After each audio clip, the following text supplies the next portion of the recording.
మనమందరం ఒక దేవుణ్ణి ప్రత్యేకంగా ఇష్టపడతాం. కొందరికి శివుడు, కొందరికి కృష్ణుడు, ఇంకొందరికి దుర్గాదేవి లేదా హనుమంతుడు అత్యంత ప్రియమైనవారు.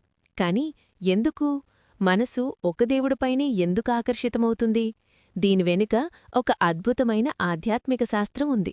మనం ఏ దేవుణ్ణి ప్రేమిస్తామో అది మన అంతరంగం ఏమి కోరుకుంటుందో చెబుతుంది.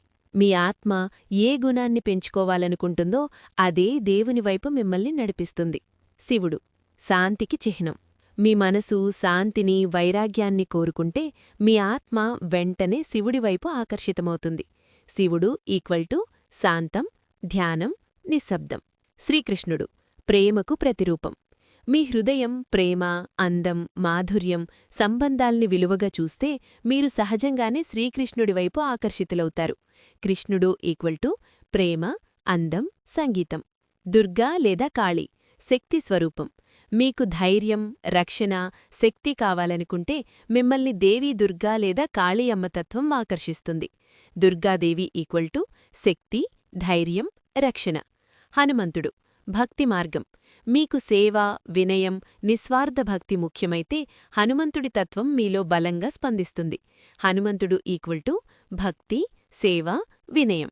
ఇది తెలుసుకోడు ఎందుకు ముఖ్యం? ఎందుకంటే మీ ఇష్టదైవం కేవలం ఒక చిత్రం కాదు, మీలోని ఉన్నతమైన లక్షణాల కలయిక. వారిని ఆరాధించడమంటే మీరు కోరుకుంటున్న ఆ గుణాలను మీ జీవితంలోకి ఆహ్వానించడం.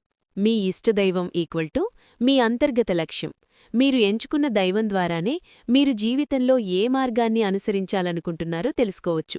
మొత్తం చెప్పాలంటే దేవుణ్ణి మనమే ఎంచుకోవడం కాదు, మన లోపలి తత్వమే, మన ఆత్మ యొక్క అవసరమే మనకు ఏ దేవుడు కావాలో స్పష్టంగా చెబుతుంది. మీ ఇష్టదైవం ఎవరు? వారిలో మీకు అత్యంత ఇష్టమైన గుణం ఏమిటి? కింద కామెంట్లలో మాతో పంచుకోండి. మీరు ఎవరి భక్తులు?